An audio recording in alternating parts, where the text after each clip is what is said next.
की पुढे नेण्यात ते राजकारणात राहिले नाहीत। एप्रिलमध्ये निवडणुका लागतात असं ही समज कोणत्या लोकसभेच्या असं बोला मग कधी लागू द्या। शिवसेनेनं मुंबईसह 14 महानगरपालिकांच्या निवडणुकांची तयारी सुरू केलेली आहे आणि आम्ही अत्यंत ताकदीने निवडणुका लढवू। 3 वर्ष या निवडणुका रखडवून ठेवल्या। 3-3.5 वर्ष मुंबईसारख्या शहराला लोकनियुक्त सरकार म्हणजे महापालिका दिली नाही, महापौर दिला नाही का? तर त्यांना हरण्याची भीती होती।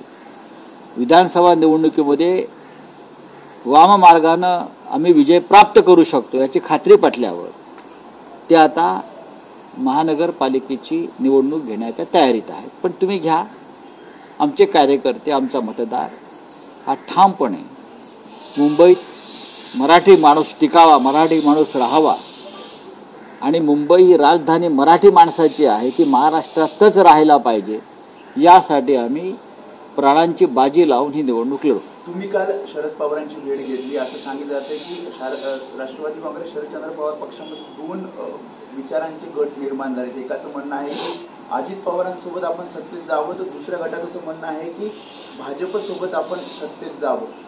अजित पवारांबरोबर जाणं आणि भाजप बरोबर जाणं एकच आहे, बरोबर ना? मी शरद पवार साहेबांना ओळखतो, जवळजवळ त्यांच्याबरोबर मी रोजच असतो।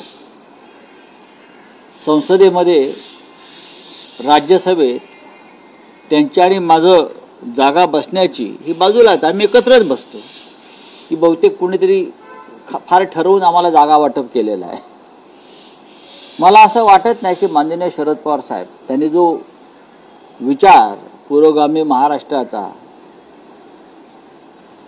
त्यानंतर धर्मांध शक्तीपासून दूर राहण्याचा विचार जो यशवंतराव चव्हाणांपासून आम्ही या महाराष्ट्रामध्ये रुजवण्याचा प्रयत्न केला, अशा विचारांपासून माननीय शरद पवार साहेब दूर जातील आणि हे जे भाजपच्या गोटात सामील झालेले हौशे नवशे गवशे आहेत, घाबरून पळून गेलेले, त्यांच्या नादाला लागून